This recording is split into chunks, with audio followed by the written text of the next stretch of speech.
નમસ્કાર મિત્રો, આપ સર્વેનું આપણી યુટ્યુબ ચેનલ એસકે સ્ટડી ટોકની અંદર હાર્દિક સ્વાગત છે। મિત્રો, આજના લેક્ચર 34ની અંદર આપણે રાષ્ટ્રીય શિક્ષણ નીતિ 2020 ભાગ 4 એટલે કે આપણે અલગ અલગ ભાગ પાડીને ન્યૂ એજ્યુકેશન પોલિસી ભણી રહ્યા છે, કારણ કે ન્યૂ એજ્યુકેશન પોલિસી એક બહુ લાંબો એવો ટોપિક છે અને બીજું કે પરીક્ષા માટે સૌથી ઇમ્પોર્ટન્ટ ટોપિક છે ટેટ પરીક્ષાઓ માટે, જેમાંથી મિનિમમ 3 થી 4 માર્ક કે વધુ પણ માર્કનું પરીક્ષાની અંદર બેઠું પૂછાઈ શકે છે। તો આ રોકડા માર્ક લેવા માટેનો આ ટોપિક છે, તો ખાસ આ ટોપિકની અંદર તમારે PhD કરવી જોઈએ। મિત્રો, વિડીયોમાં આગળ વધીએ એની પહેલાં ચેનલને સબસ્ક્રાઇબ ના કરી તો ચેનલને સબસ્ક્રાઇબ કરી દેજો, વિડીયોને લાઇક કરી દેજો અને તમારા જે ટેટની તૈયારી કરતા મિત્રો છે, બીએડ ઉમેદવારો હોય, કોલેજના મિત્રો હોય, એમને જો આ બાબતની ના ખ્યાલ હોય આપણી લેક્ચર સિરીઝનો, તો લિંક શેર કરજો, જેથી એ પણ લાભ લઈ શકે અને પરીક્ષામાં સારો સ્કોર કરી શકે। તો ચાલુ કરીએ પ્રકરણ 4। આપણે આની પહેલાં જે ન્યૂ એજ્યુકેશન પોલિસી છે એના પ્રકરણ 3, પ્રકરણ 1, પ્રકરણ 2 અને પ્રકરણ 3નો અભ્યાસ કરી ચૂક્યા છીએ। આજે પ્રકરણ 4, આ પ્રકરણ ઘણું લાંબુ છે, પણ આપણે વ્યવસ્થિત રીતે ડિટેલમાં ઉતાવળ નહીં પણ નિરાતે આપણે ચર્ચા કરીશું, જેથી તમે પરીક્ષાની અંદર જે પ્રશ્ન પૂછાય તો સમજી વિચારીને જવાબ આપી શકો। તો પ્રકરણ 4 કયું છે મિત્રો? તો પ્રકરણ 4 છે એ અભ્યાસક્રમ અને અધ્યાપન શાસ્ત્રને અનુરૂપ છે। શાળામાં અભ્યાસક્રમ અને અધ્યાપન શાસ્ત્ર અધ્યયન સર્વાંગી, અનુબંધિત, આનંદપ્રદ અને પ્રવૃત્તિમય હોવું જોઈએ।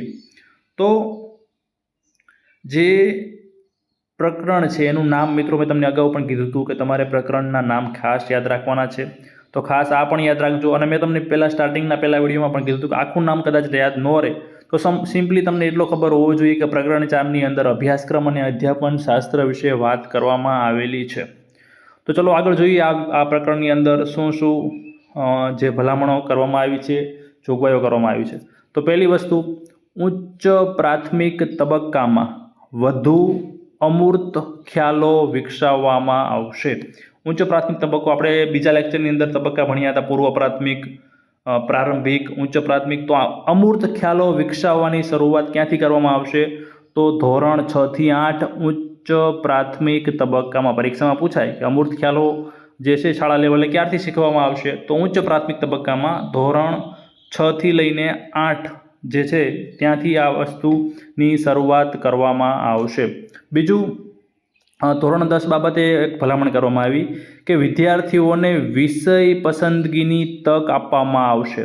વિદ્યાર્થીઓ પાસે ધોરણ 10 પછી બહાર નીકળવાનો વિકલ્પ રહેશે અને તે પછી જો ફરીથી તેમની ઈચ્છા હોય તો 11-12માં પણ જોડાઈ શકશે। ટૂંકમાં અહીંયા ઓપ્શન આપવાની વાત છે। ઉદાહરણ તરીકે કોઈ વિદ્યાર્થી છે 10 પછી કંઈક બીજું કરવા માગે છે, વ્યવસાયિક કોર્સ કરવા માગે છે, 11-12 કરવા માગતો નથી અને બીજું એ પ્રમાણેનું ભણતર કરવા માગે છે, તો એ કરવા દેવામાં આવશે। પણ પાછી જો ફરી વખત એને 11-12માં આવવું હોય તો એની પાસે ઓપ્શન રહેશે। તો આ રીતના વિષય પસંદગીની તક આપવામાં જે છે એ આગામી સમયમાં અને ધીમે ધીમે જે લાગુ કરવામાં આવશે ન્યૂ એજ્યુકેશન પોલિસી, તો આ પ્રમાણેની જે છે એ ઓપ્શન આપવામાં આવશે વિદ્યાર્થીઓને।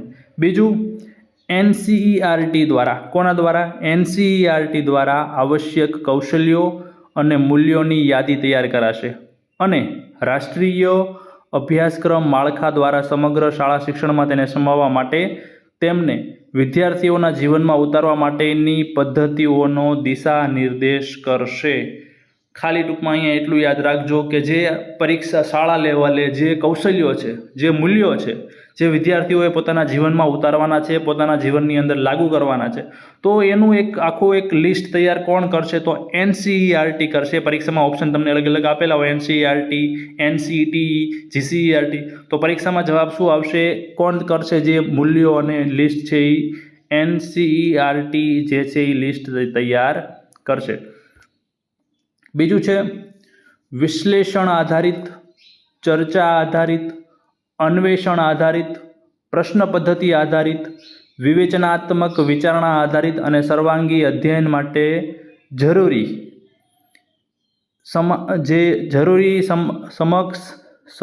સમક્ષ મળે તે માટે અભ્યાસક્રમના વિષય વસ્તુને ઘટાડી માત્ર ચાવીરૂપ અને અતિ આવશ્યક બાબતોનો સમાવેશ કરવામાં આવશે. ટૂંકમાં અહીંયા ખાલી એ બાબતો કહેવામાં આવી છે કે જે શાળા લેવલનું જે અભ્યાસક્રમ છે, જે પાઠ્યપુસ્તકો છે, જે પાઠ્યક્રમ છે, તો એ એવું બનાવવામાં આવશે કે જે વિશ્લેષણ આધારિત હોય, ગોખવું ના પડે. પહેલી વસ્તુ, વિદ્યાર્થીઓ વિશ્લેષણ કરીને શીખી શકે, ચર્ચા કરીને, અન્વેષણ એટલે પોતાની રીતે કંઈક ખોજ કરે, પ્રશ્ન પૂછીને કંઈક એ પદ્ધતિનો ઉપયોગ કરીને, વિવેચન કરીને, તો એવું બધું જે અભ્યાસક્રમ છે, પાઠ્યક્રમ છે, એનો સમાવેશ છે એ શાળા લેવલના અભ્યાસક્રમમાં કરવામાં આવશે.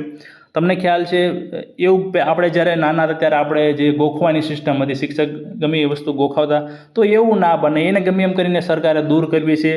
કોચિંગ, જે તમને ખ્યાલ છે કે 10માનું બોર્ડ આવે, 12માનું બોર્ડ આવે, તો વાલીઓ ટકાવારી લાવવા માટે વિદ્યાર્થીઓને શાળા કરતાં કોચિંગમાં વધુ ભાર અપાવતા હોય છે. તો એવું બધું ના બને એના માટે જે છે આ બધી વસ્તુ ખાસ અભ્યાસક્રમની અંદર જે છે ઇન્વોલ્વ કરવાની બાબત છે એ ન્યૂ એજ્યુકેશન પોલિસીની અંદર કહેવામાં આવી છે.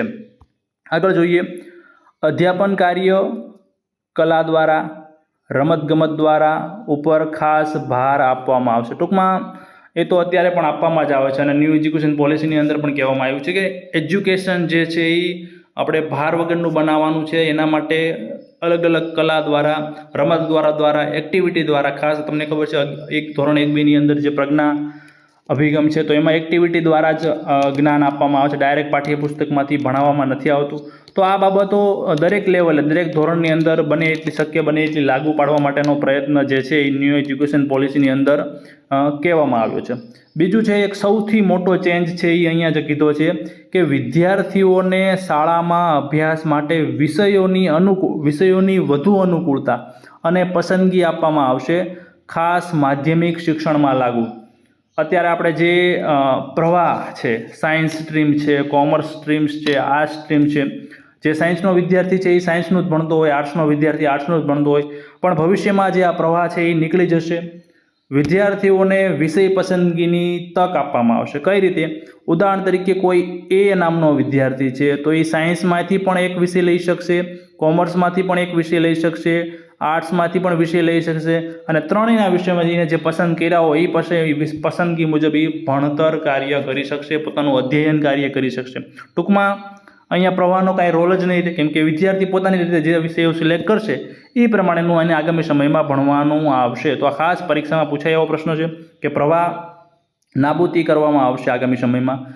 આગળ છે, નાના બાળકો તેમના ઘરમાં બોલાતી ભાષા એટલે કે માતૃભાષામાં મહત્ત્વના મૂર્ત અને અમૂર્ત ખ્યાલોને વધુ ઝડપથી શીખે છે. સરકારને જે સર્વે કર્યા એના આધારે ધ્યાન આવ્યું કે બાળકોને પહેલા ધોરણથી ઘણા, આપણે વચમાં બહુ મોટો ટ્રેન્ડ આવ્યો હતો કે દરેક બાળકને ઇંગ્લિશ મીડિયમમાં પોતાના માતા પિતા વાલી ભણાવવા મૂકતા, પણ આગળ જતાં એ બાળક હોશિયાર બનવાના બદલે ઠોઠ બની જતું એવું પણ સામે આવ્યું. ઘણા બધા સર્વે આવ્યા. રીઝન શું હતું?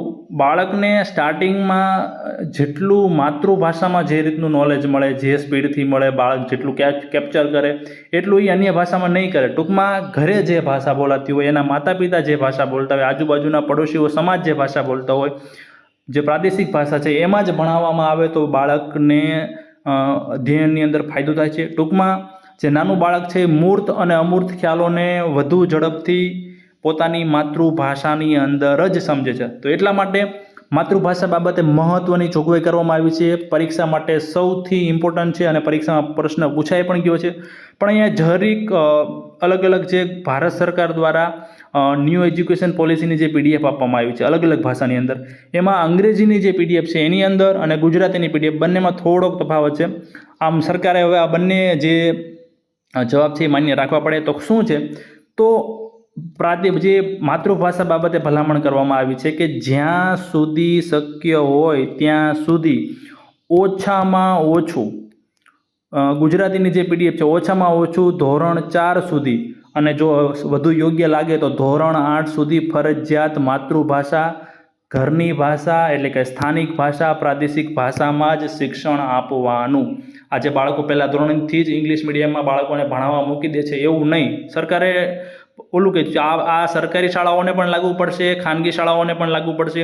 તો ખાસ આ વસ્તુ છે. જે અંગ્રેજીની પીડીએફ છે એમાં ધોરણ 5 આપેલું છે.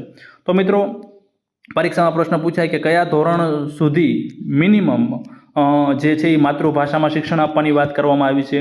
તો પહેલા ઓપ્શન ધોરણ 4 ટીક કરજો. પહેલા ઓપ્શન જે ઇંગ્લિશમાં જે પીડીએફ આપવામાં આવેલી છે ધોરણ 5 ટીક કરજો, અને જો 5 ઓપ્શનમાં ન હોય તો 4 ટીક કરજો. આમ જોવા જઈએ તો બંને સાચા જ છે. તમે જો ઓલું વાંધા અરજી કરશો તો એ સાચો જ પડશે, કેમ કે ઓફિશિયલ છે, ઓથેન્ટિક છે, સરકાર દ્વારા પીડીએફ આપવામાં આવેલી છે.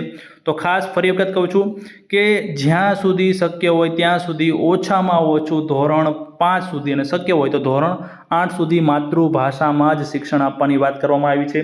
બંને જવાબ સાચા રહેશે, કેમ કે થોડો કદાચ માઇનોર ડિફરન્સ રહી ગયો હોય. પહેલાં 5 ટીક કરજો અને બીજું જો 5 ઓપ્શનમાં ન હોય તો પછી 4 ટીક કરજો.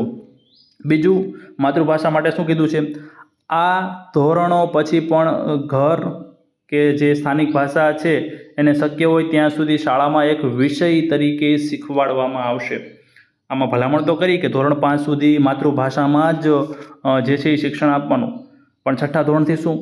તો 6ઠ્ઠા ધોરણથી એવું નહીં કે હાવ ભૂલી જ જવાની માતૃભાષામાં. પછી જે માતૃભાષા છે, સ્થાનિક ભાષા છે, એને ઘરની ભાષા છે, એને એક વિષય તરીકે, આપણે કેમ ગુજરાતી ભણતા હોય છે વિષય તરીકે, તો એવી રીતે એક વિષય તરીકે જે છે એ શાળામાં શીખવવામાં આવશે. જે સરકારી અને ખાનગી બંને પ્રકારની શાળાઓને આ સૂચનાનું પાલન કરવું પડશે. એવું નહીં કે ખાલી છે સરકારનો જે ઓલું છે તો સરકારી શાળાઓ, તમામ શાળાઓ, સરકારી શાળાઓ અને ખાનગી શાળાઓ તમામે આ જે છે એ જે બાબત કહેવામાં આવી કે ધોરણ 5 સુધી મિનિમમ અને શક્ય હોય તો ધોરણ 8 સુધી માતૃભાષામાં જ શિક્ષણ આપવાની જે વાત છે એ કરવામાં આવેલી છે, એ ફોલો કરવાની રહેશે. બીજું, પાઠ્ય પુસ્તકો ઘરમાં બોલાતી ભાષા કે માતૃભાષામાં ઉપલબ્ધ કરાવવામાં આવશે. જે પાઠ્યક્રમ છે, જે પાઠ્યપુસ્તકો બાળકોને આપવામાં આવે છે એ પણ એમની માતૃભાષા સ્થાનિક ભાષામાં અવેલેબલ કરવામાં આવશે, જેથી બાળકોને ફાયદો થાય, સારી રીતે સમજી શકે.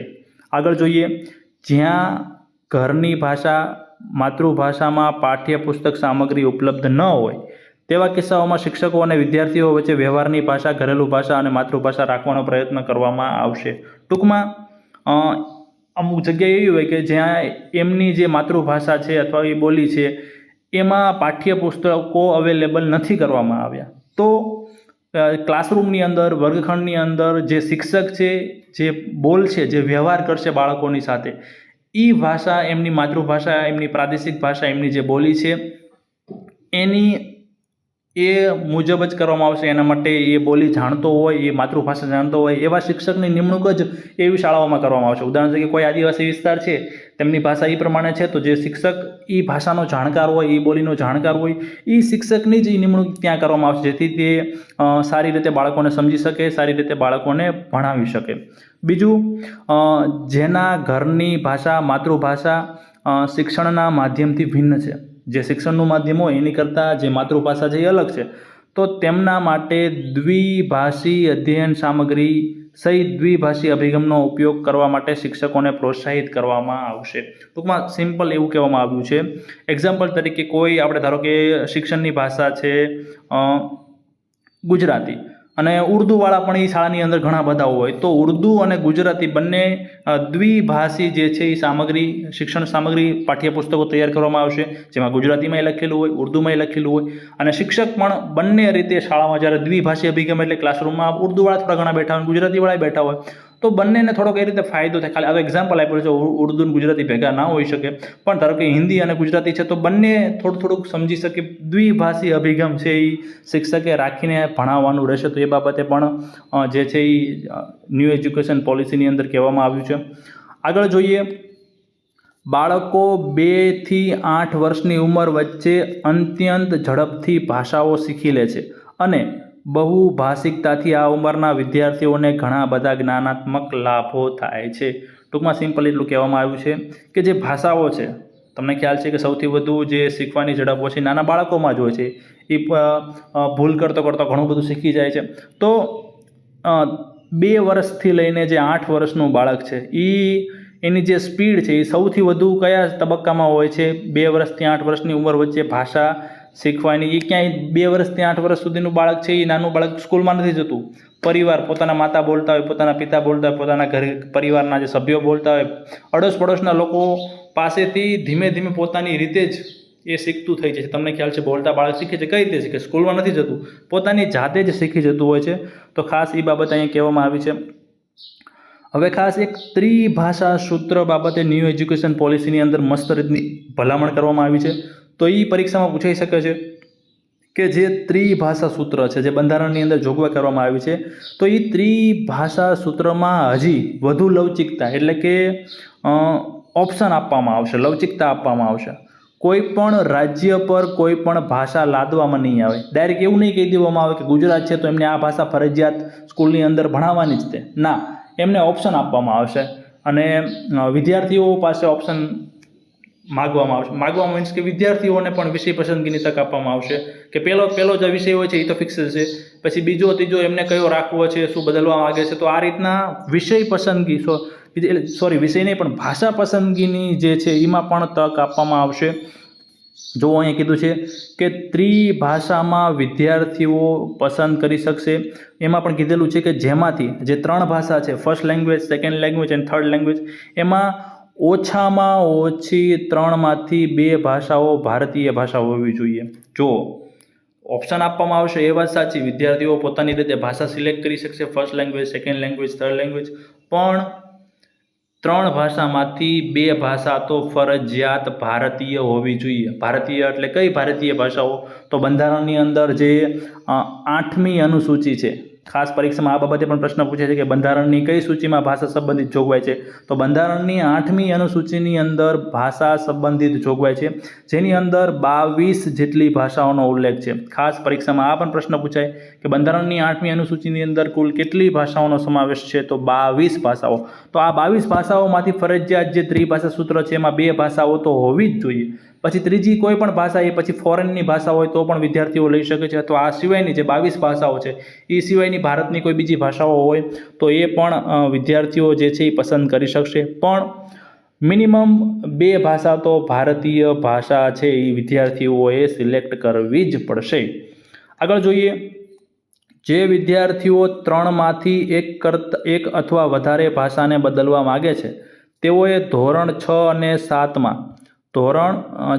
7માં કરી શકે છે. પરંતુ આમ કરવા માટે એમણે 3 ભાષામાંથી કોઈ પણ એક ભારતીય ભાષાને એના સાહિત્યના સ્તર ઉપર અધ્યયન કરી પ્રાવીણ્ય મેળવવું ફરજિયાત રહેશે, જે માધ્યમિક સોપાનના અંત સુધીમાં પ્રાપ્ત કરવાનું રહેશે.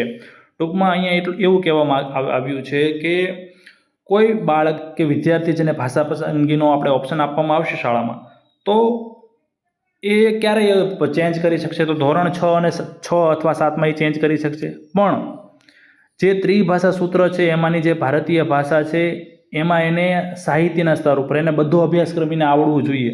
ગ્રામેટિકલી છે, સાહિત્યની દ્રષ્ટિએ છે, તો એમાં પ્રાવીણ્ય એને મેળવેલું હોવું જોઈએ. પછી એવું ના બને કે એની ફર્સ્ટ લેંગ્વેજ જ થાગડ થૈયા જેવી હોય, એને કંઈ આવડતું ન હોય, વારખું વાંચતા ન આવડતું હોય. ગુજરાતી ઉદાહરણ તરીકે એક્ઝામ્પલ આપું છું, ગુજરાતી ફર્સ્ટ લેંગ્વેજ છે, ગુજરાતીમાં કંઈ ખબર નથી, સાહિત્ય લેવલે કંઈ ખબર નથી, વ્યાકરણ લેવલે કંઈ ખબર નથી, ગુજરાતી બોલે તો ટૂંકમાં અધકચરું બોલે છે.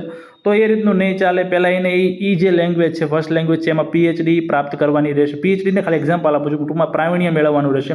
પછી એ ક્યાં સુધીમાં? માધ્યમિક સોપાનના અંત સુધીમાં. માધ્યમિક સોપાન એટલે ધોરણ 12 સુધીમાં એને એ પૂરું કરવાનું રહેશે. તો જ એ જે ભાષા છે એ ચેન્જ કરવાનું જે ઓપ્શન જે છે એ પૂરો પાડવામાં આવશે. આગળ જોઈએ, વિદ્યાર્થીઓ શાસ્ત્રીય ભાષાઓ જાણે, સમજે અને શીખે એના માટે પણ પ્રયત્નો કરાશે.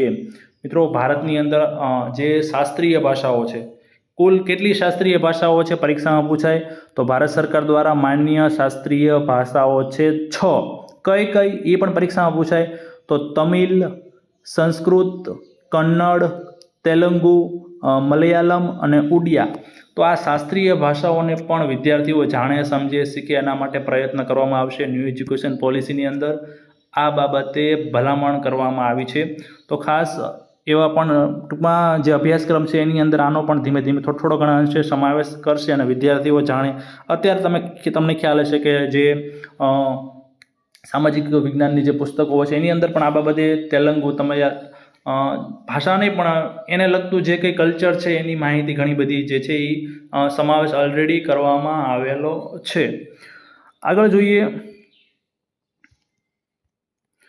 જે ભારતની શાસ્ત્રીય ભાષા અને તેનું સાહિત્ય શીખવા માટે ધોરણ 6 થી 12 ક્યાંથી ક્યાં ધોરણ 6 થી 12ના સમયગાળા દરમિયાન ઓછામાં ઓછા 2 વર્ષનો વિકલ્પ રહેશે અને જો તે ઈચ્છે તો તે ભાષાનો ઉચ્ચ અભ્યાસ ચાલુ રાખી શકશે. ટૂંકમાં અહીંયા કહેવામાં આવ્યું છે કે પહેલી વસ્તુ કે શાસ્ત્રીય ભાષા વિદ્યાર્થીઓને શીખવવાની છે. કયા ધોરણથી કયા ધોરણની અંદર એ શીખવવામાં આવશે તો પરીક્ષામાં પૂછાય તો ધોરણ 6 થી લઈને ધોરણ 12 સુધીમાં એ શીખવવાની છે.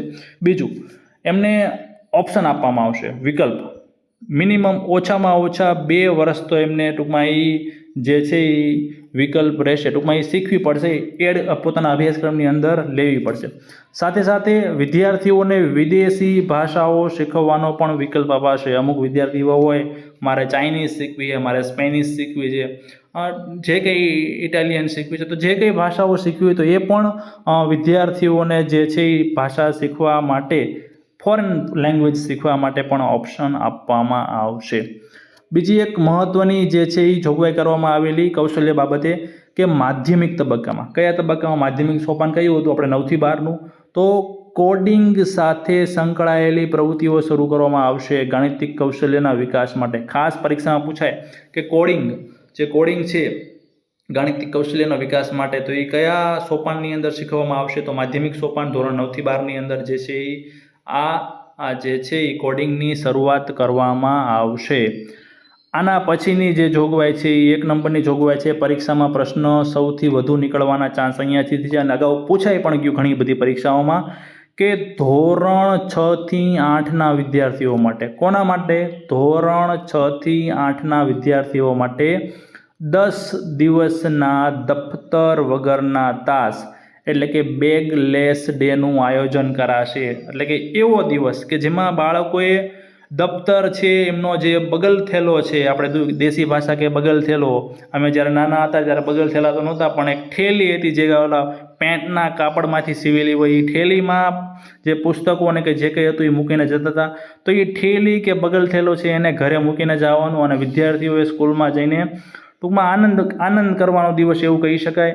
તો એ બાબતે એક મહત્ત્વની જોગવાઈ કરવામાં આવી છે ન્યૂ એજ્યુકેશન પોલિસી 2020 જે શિક્ષણ કાર્યના દિવસો છે સમગ્ર વર્ષ દરમિયાન એમાં મિનિમમ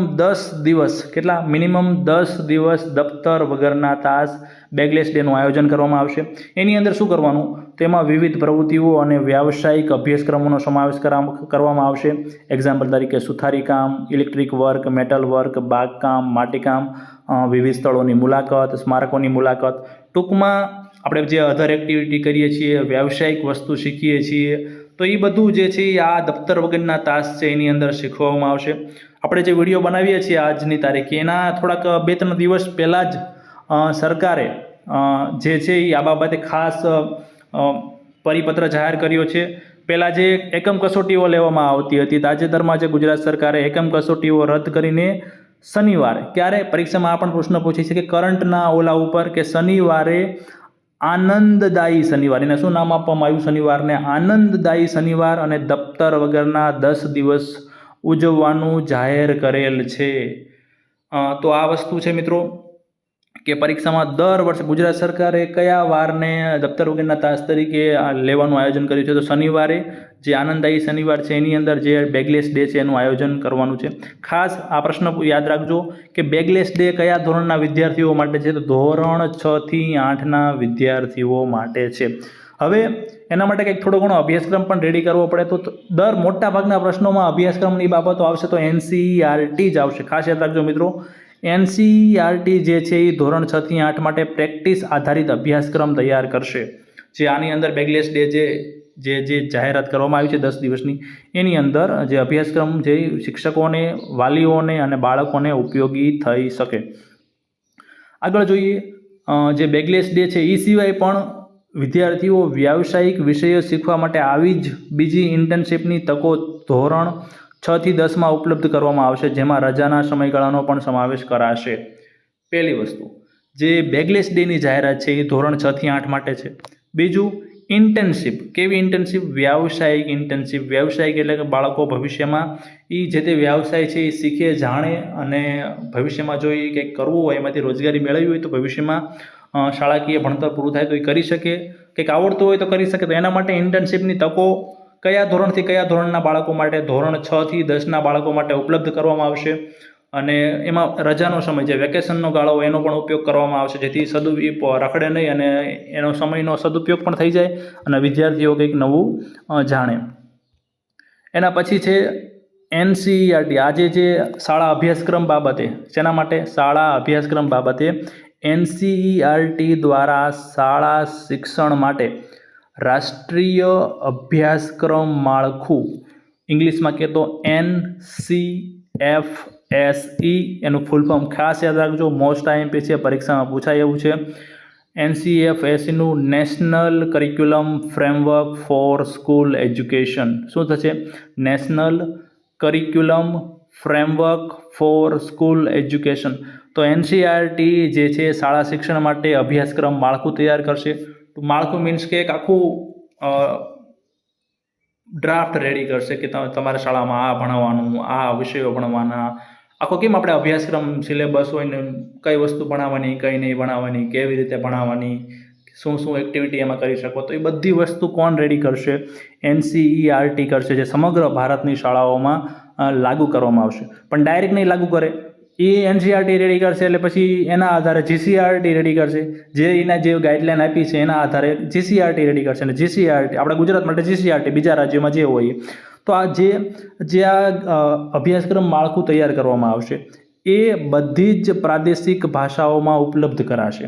બીજું, જે સમયાંતરે 5-10 વર્ષ હાથ પર લઈ સુધારણા કરવામાં આવશે. એવું નહીં કે એકવાર રેડી કરી નાખ્યું એટલે કાયમ હાંકવાનું. તમને પણ ખ્યાલ છે શિક્ષણમાં પરિવર્તન ખાસ જરૂરી, ધીમે ધીમે સમય પ્રમાણે પરિવર્તન જરૂરી હોય છે. તો આ જે માળખું તૈયાર કરવામાં આવશે 5-10 વર્ષ થશે તો ફરીથી એના હાથ ઉપર લઈને જે કંઈ સુધારા વધારા કરવા લાગતા હોય એના માટે સમિતિનું નિર્માણ કરીને સુધારા વધારા જે છે એ કરવામાં આવશે. આગળ જોઈએ, શાળાના પાઠ્યક્રમ અને વિષય વસ્તુના ભારણમાં ઘટાડો, જે ગોખીને યાદ રાખવાની અભ્યાસક્રમ સંરચનાને બદલવાનો પ્રયત્ન કરાશે. તમને ખ્યાલ છે બોર્ડની જે પરીક્ષાઓ આવે તો વાલીઓનું મેઇન ફોકસ હોય છે કે મારા બાળકને ટકાવારી આવે, પણ જે શિક્ષણનો મૂળ હેતુ બાળકની ટકાવારી લાવવાનો નથી, બાળકનો સર્વાંગીણ વિકાસ કરવો એ મુખ્ય હેતુ છે. બાળક દરેક ઓલામાં સારા એવું લેવલ પ્રાપ્ત કરે, નહીં કે જે માર્કશીટની અંદર.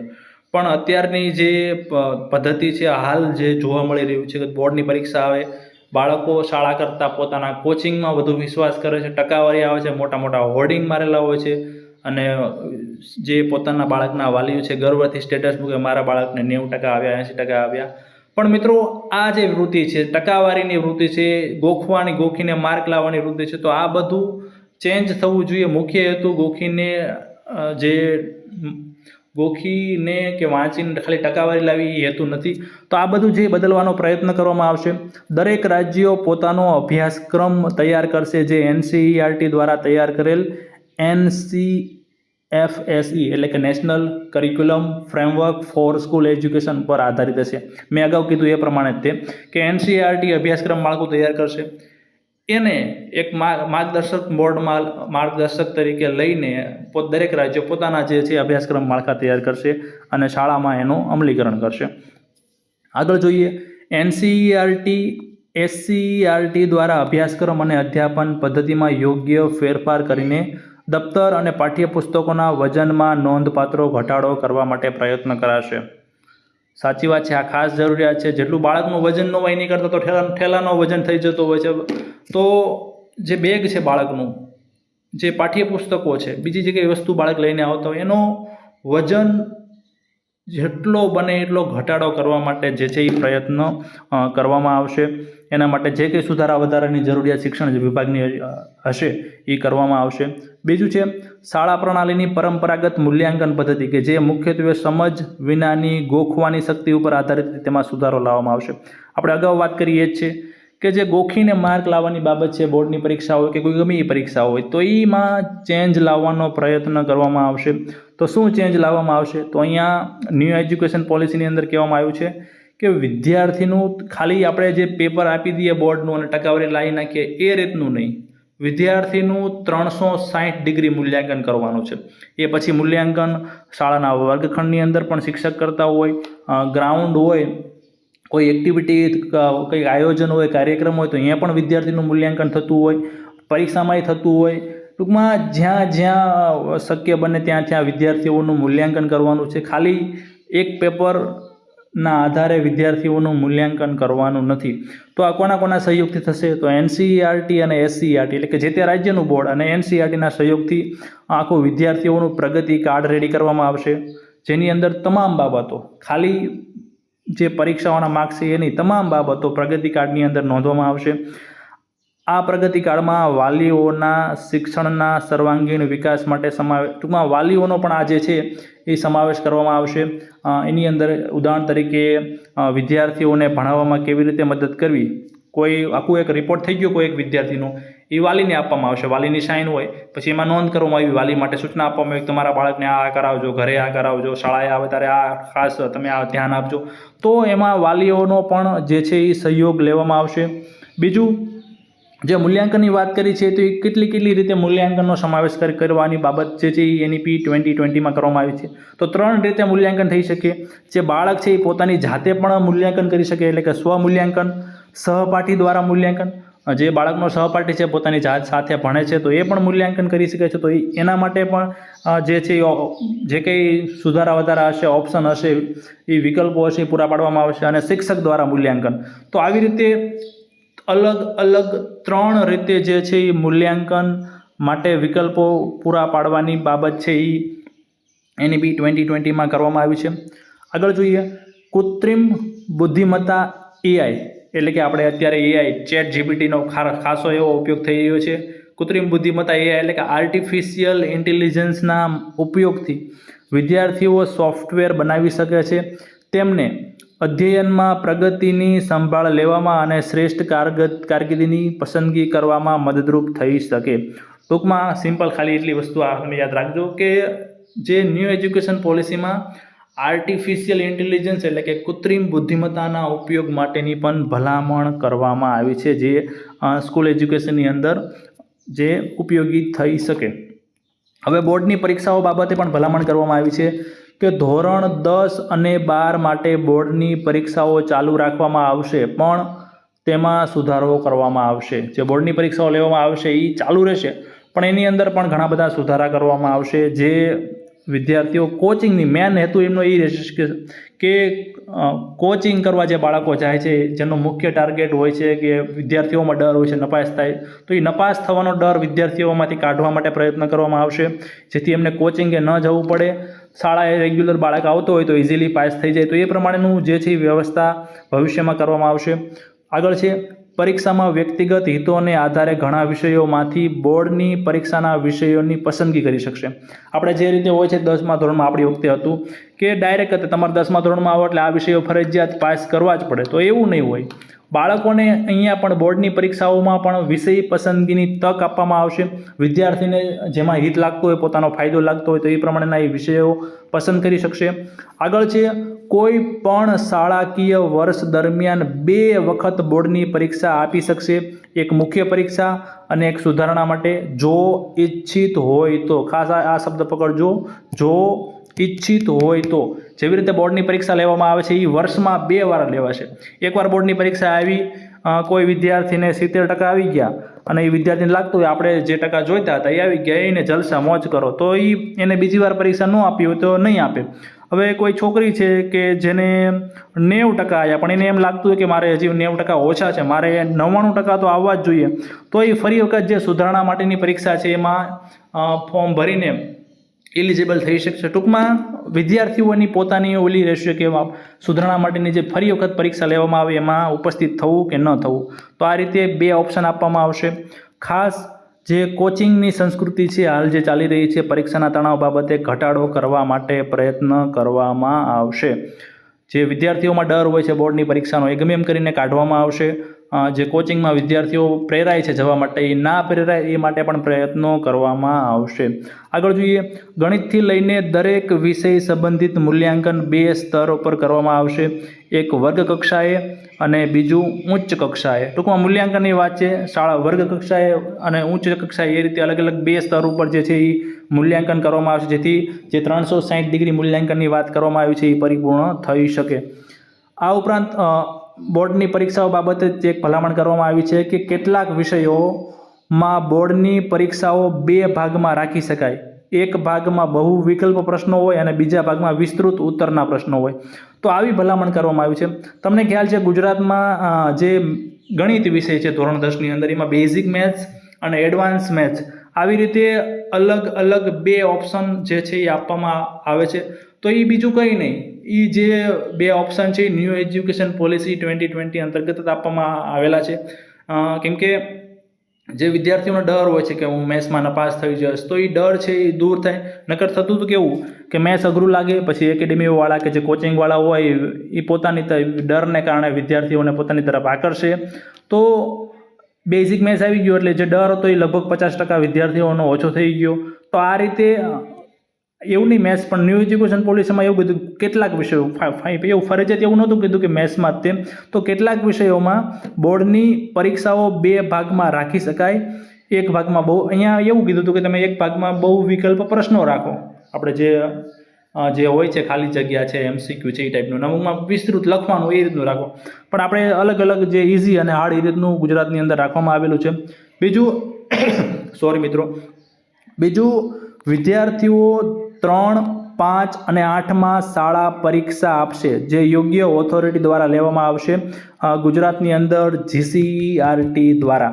ટૂંકમાં અહીંયા એવું જેવી રીતે બોર્ડની પરીક્ષા આપણે બોર્ડ લેતી હોય છે, તો એવી રીતે ધોરણ 3, 5 અને 8ની અંદર પણ પરીક્ષા લેવાનું આયોજન કરવામાં આવશે. ખાસ પરીક્ષામાં પૂછાય કે ઓથોરિટી દ્વારા કઈ પરીક્ષા લેવાનું આયોજન જે છે NEP 2020ની અંદર કહેવામાં આવ્યું છે. તો ધોરણ 3, 5 અને 8ની અંદર આ બાબતે જે ભલામણ જે છે એ કરવામાં આવી છે. આગળ જોઈએ, પરખ બાબતે પ્રશ્ન પૂછાવાની સૌથી સારી એવી શક્યતા છે, કેમ કે એક બહુ મોટું જે છે એ આની અંદર જોગવાઈ કરવામાં આવી છે કે MHRD દ્વારા. કોના દ્વારા?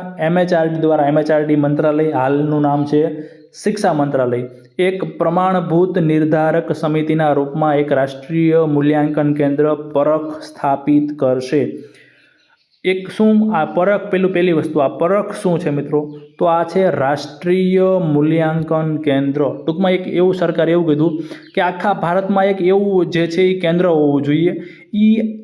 આ કેન્દ્ર છે આખા ભારતની સ્કૂલોમાં પરીક્ષા કઈ રીતે લેવી, એમાં કઈ રીતનું માપદંડ હોવું જોઈએ, કેવા લેવલના પ્રશ્નો પૂછો, એનું બધું જે છે એ મુખ્ય એક સેન્ટર આ પરખ સમગ્ર ભારતની સ્કૂલોનું આ બાબતે ધ્યાન રાખશે. જોઈએ આગળ, જે આ પરખ છે એ ભારતના તમામ માન્યતા પ્રાપ્ત બોર્ડ, આપણે જે બોર્ડની પરીક્ષાઓ લે છે, આપણે CBSE હોય કે આપણે અહીંયા GSEB હોય, તો એ બોર્ડને એ ગાઈડન્સ આપશે. એના અંડરમાં આ બોર્ડ કામ કરશે. જે આપણા રાજ્ય લેવલના જે કંઈ બોર્ડ છે, તો એ બધા બોર્ડ આ પરખના અંડરમાં આવી જશે. તો પ્રાપ્ત શાળા બોર્ડ માટે વિદ્યાર્થીઓ મૂલ્યાંકન અને મૂલ્યાંકન માટે માપદંડ, દિશા નિર્દેશ જેવા કેટલાક મૂળ ઉદ્દેશ્યો પૂર્ણ કરશે. ટૂંકમાં આ જે પરખ છે એ જે મૂલ્યાંકન કરવાની બાબત છે એ માટે એક મુખ્ય રાષ્ટ્રીય કેન્દ્ર રહેશે, જે વિદ્યાર્થીઓના મૂલ્યાંકન માટે માપદંડો રેડી કરશે, દિશા નિર્દેશ આપશે જે તે બોર્ડને. આ પરખનું ફૂલ ફોર્મ પરીક્ષામાં પૂછાય એવું છે, સારું એવું લાંબુ છે એટલે અઘરું પણ બને. પણ ખાસ મિત્રો, તમે જે નોટ્સ બનાવો છો તો વારંવાર એ નોટ્સની રિવિઝન કરશો તો ચોક્કસથી તમને એ જે છે એ પરીક્ષામાં યાદ રહી જશે. બીજું, ડાયરેક્ટ વાંચવામાં કંટાળો આવતો તો ફરી વખત વિડીયો જોઈ નાખવાનો, સૂતા હોય ત્યારે વિડીયો જોઈ નાખવાનો. તો વારંવાર વિડીયો જોવાથી પણ તમને જે છે જે કંઈ ભૂલાઈ ગયું એ ફરી વખત યાદ આવી જશે. તો પરખનું ફૂલ ફોર્મ છે performance assessment review and analysis of knowledge four holistic development. શું થશે? સોરી મિત્રો, કંઈક એરર આવી હતી.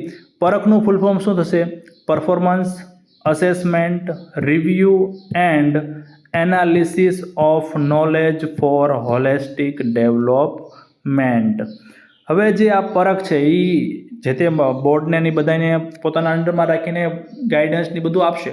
સાથે સાથે આનું સંચાલન પણ કરશે. શેનું સંચાલન કરશે?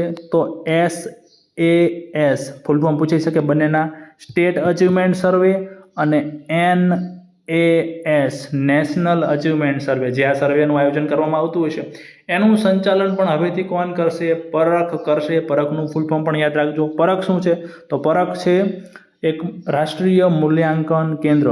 આ જે પરખ છે એ શાળાના જુદા જુદા બોર્ડ વચ્ચે સહયોગને પ્રોત્સાહન આપશે.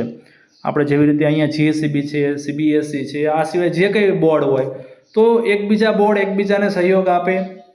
કોઈ બોર્ડ પાસે પોતાની એક ખાસિયત હોય, ઉદાહરણ તરીકે GSEB બોર્ડ પાસે પોતાની એક કે સારું એવું છે ઓલું ટેકનિક કે જે વિદ્યાર્થીઓને ફાયદો અપાવે છે, વિદ્યાર્થીઓને શાળા શિક્ષણ મૂલ્યાંકનમાં સારો ફાયદો થાય છે, તો બીજું બોર્ડ પણ એ રીતનું એ વસ્તુ અપનાવી શકે.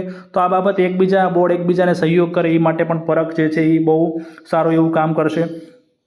આગળ છે વિશ્વવિદ્યાલયો અને કોલેજો માટેની પરીક્ષાઓ, પ્રવેશ પરીક્ષાનું આયોજન NTA દ્વારા કરવામાં આવશે. વિશ્વવિદ્યાલયો જે છે, કોલેજો છે, એની પરીક્ષાઓનું મુખ્ય સેન્ટર આપણે કેમ અહીંયા પરખ છે તો એના માટે કોણ રહેશે? તો NTA કરશે. એની પરીક્ષાઓનું આયોજન કોણ કરશે?